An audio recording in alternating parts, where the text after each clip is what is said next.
Bienvenue dans ce nouvel épisode de notre série consacrée à AngularJS, où il sera question de nouveau des directives, mais cette fois-ci dans l'optique de voir comment, grâce aux directives, on peut accéder au DOM et modifier ou enrichir des éléments du DOM. Alors c'est parti, cette fois-ci nous allons, pour changer, utiliser un éditeur en ligne qui s'appelle JSBean, que vous connaissez probablement. On va ajouter donc la librairie Angular, puisqu'on a envie de faire de l'Angular. Avant ça, on va ajouter jQuery. D'ailleurs, jQuery.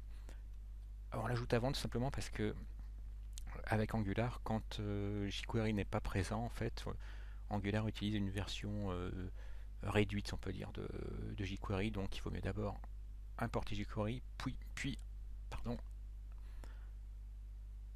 importer Angular. Il faut juste que je mette la main dessus. Voilà, la version 1.4. Donc, d'abord, Angular. Ah, donc là, il ne s'est pas passé ce qu'on attendait. Donc, c'est à nous-mêmes d'utiliser, d'importer, si on peut dire, Angular, jQuery, pardon, avant Angular. Voilà, comme ça, jQuery utilisera, je vais réussir à le dire, comme ça, Angular utilisera la version complète de jQuery, donc la 2.1.4, plutôt que d'utiliser sa version réduite. Alors, ce que je voulais vous présenter aujourd'hui, c'est la façon en fait dont, à l'aide d'une directive, vous pouvez finalement maintenant quasiment mettre à la retraite le getElementById. Bon, là je force un peu le trait, et vous allez comprendre pourquoi. Imaginons qu'on ait un texte, oups, avec simplement un petit placeholder qui précisera votre nom. Voilà, donc là on a le résultat qui est affiché de ce côté-ci à droite de l'écran. Donc comment est-ce qu'on ferait pour accéder en fait à ce champ texte, donc et notamment la valeur qu'on va taper dedans.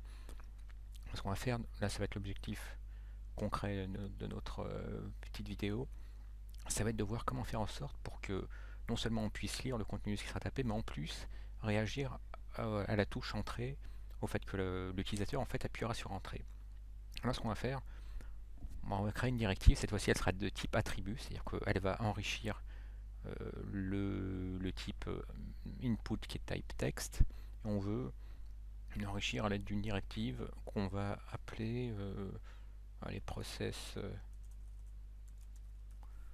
on entry, ce qui veut dire on enter plutôt.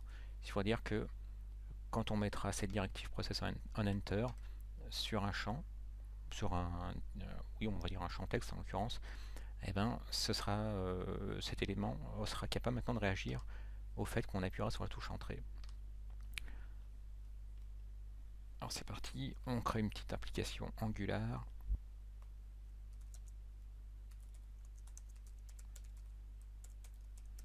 Comme vous savez le faire grâce aux vidéos précédentes.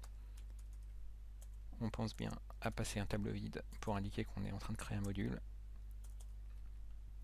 Maintenant on veut créer donc, on va créer aussi notre premier contrôleur.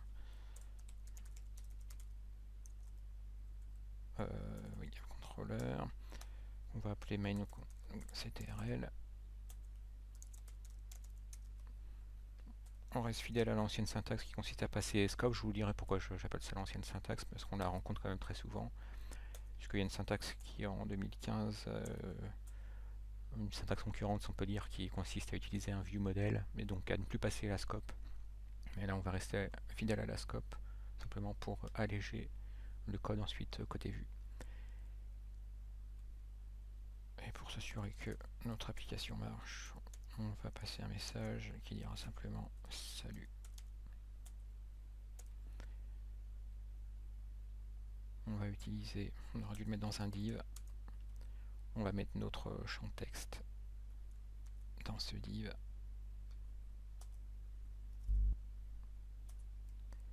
Et le contrôleur, il va être sur le body. Donc là, ce serait qu'une petite révision.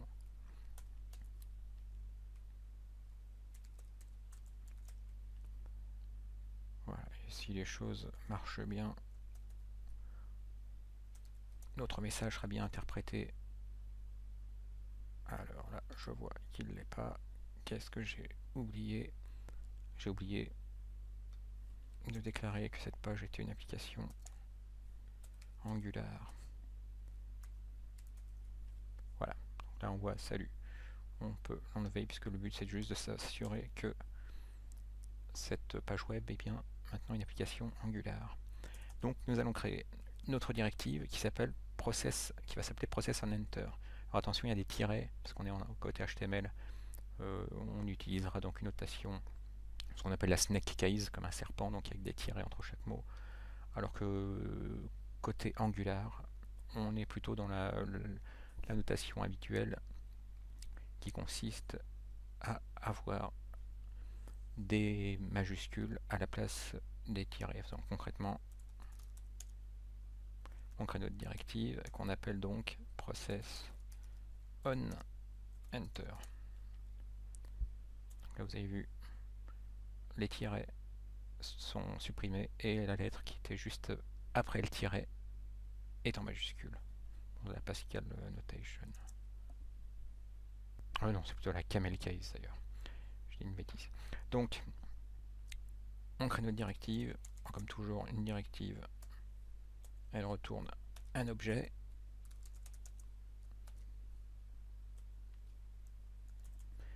Alors on précise cette fois-ci que ce sera un attribut. Et là, c'est la nouveauté par rapport à ce qu'on avait vu précédemment sur les directives. C'est que pour pouvoir accéder à notre composant, donc vous avez vu, on avait mis cette directive sur cet input text. Donc c'est de type attribut parce que c'est un attribut qu'on ajoute simplement à notre composant texte. Ça aurait été de type élément si on avait eu process on enter. Vous avez vu si ça avait été un tag comme celui-ci, donc du même niveau que l'input. Mais là, on rajoute simplement un attribut au composant qui existe déjà, à savoir notre input text. Alors je ne sais pas encore dans JSBin comment on fait pour réaligner ensuite automatiquement ce qu'on tape. Donc on a dit qu'on voulait que ce soit un attribut, c'est fait, et donc on veut pouvoir accéder maintenant à cet élément. Vous avez vu, il n'y a pas d'ID, donc on ne peut pas faire de getElement by ID. Et en fait, c'est pas recommandé avec les directives d'Angular, puisqu'en fait, pour pouvoir accéder à notre document, on utilise la propriété link, qui est une fonction qui comporte généralement ces trois paramètres-ci, qui sont la scope, l'élément et les attributs. Alors, on peut en avoir davantage, mais pour l'instant, aujourd'hui, on verra que ces trois-là. Scope, element, attributes, donc le scope, c'est la scope. L'élément, c'est ça qui nous intéresse. L'élément, en fait, ça va être le champ texte lui-même.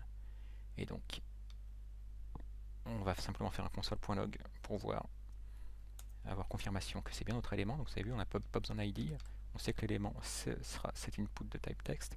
Et les attributs, ça va être type pour texte, placeholder. Donc tous les attributs qui seront sur cet élément. On peut faire un simple console.log pour s'assurer que l'élément est bien l'élément sur lequel en fait est appliqué notre directive de type attribut.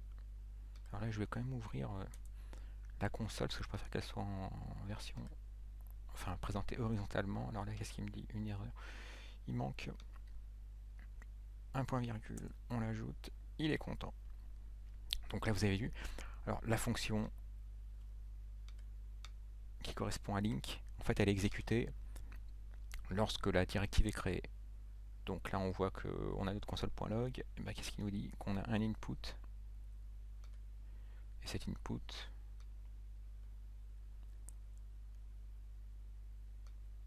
là, vous avez vu, il comporte toutes les propriétés auxquelles on peut s'attendre. Donc on va trouver quelque part notre placeholder, puisqu'on a mis un placeholder, on a du inner HTML. Pour l'instant, il n'y a rien dedans. Alors le petit placeholder, enfin vous avez vu, donc il y a même enfin il y a des dizaines, peut-être même des centaines de propriétés propres à cet élément. Voilà, on a même notre outer HTML, ça correspond à notre input avec le text placeholder, autre nom, etc., etc. Le voilà, le placeholder. Donc vous avez vu avec via notre composant élément, on peut accéder à tout. Alors maintenant, c'est très facile. Qu'est-ce qu'on a dit qu'on voulait faire? On voulait que cette directive de type attribut nous permette de détecter quand l'utilisateur appuie sur Entrée. Et ben, c'est facile comme tout maintenant. Il nous suffit de faire un console.log sur le keycode. Donc, et bon, bien évidemment, avant ça, il faut mettre un event handler. Et comme on utilise jQuery, eh ben, on peut faire notre habituel on. Donc on, on va faire un key down.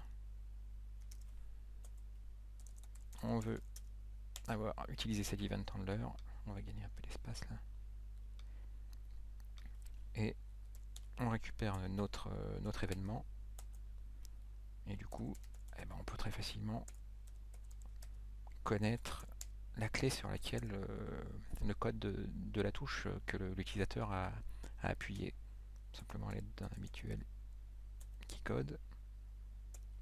Donc là, par contre, de nouveau, j'ai dû oublier, oui, de nouveau, un point virgule. Donc là maintenant, chaque fois que je tape une lettre, vous avez vu, 65, là je viens de taper A, je vais taper Z, 90, 69, et quand je tape Entrée, ça correspond à 13. Donc maintenant, je peux réagir. Alors, on va mettre que Enter, bon, ça correspond à 13, on va le faire rapidement. Si notre keycode c'est 13, donc il correspond à la touche Entrée, et ben du coup, on va récupérer le contenu du champ texte et l'afficher ailleurs. Alors cet ailleurs, ça va être, on va le mettre juste dessous, donc un petit BR. Oups. Voilà. Et ce sera your name par exemple. Et donc your name,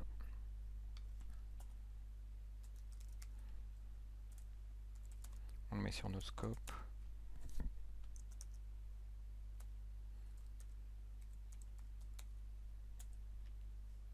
Pour l'instant on est anonyme. Alors là, comme on n'a pas de scope, si vous vous souvenez des épisodes précédents sur les directives, comme on n'a pas précisé de scope, on partage la scope avec le parent. Ce qui fait que si la personne a appuyé sur Entrée, eh ben, on a accès via notre scope. Alors attention, pas de dollar dans ce cas-là, parce que là, notre scope, elle est passée sans dollar. Si on voulait mettre un dollar, il suffirait de passer un dollar. Allez, on va être cohérent.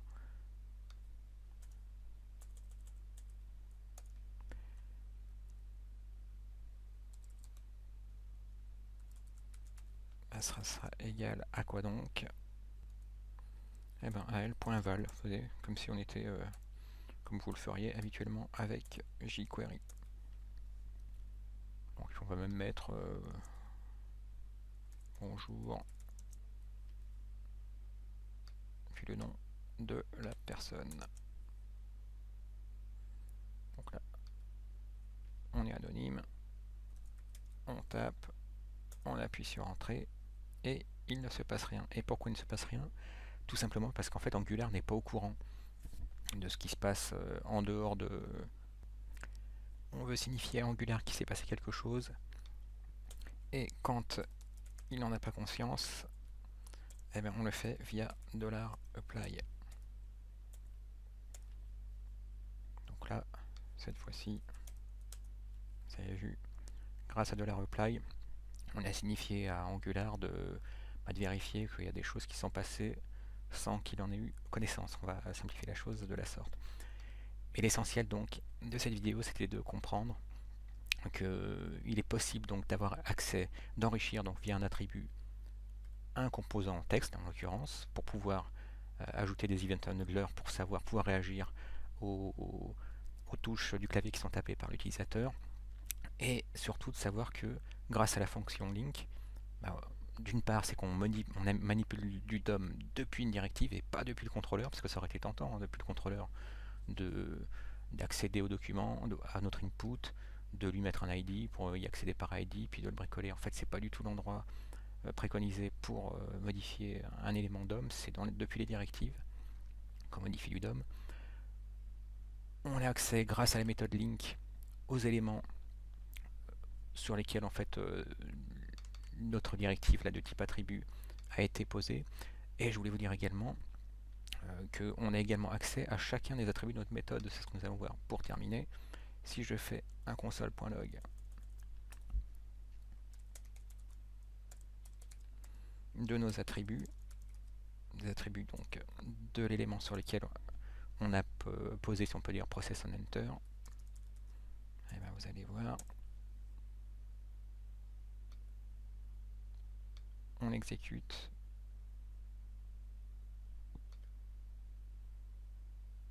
Alors j'aurais peut-être dû le mettre. Ah oui non, parce que je n'ai pas tapé enter. Hop.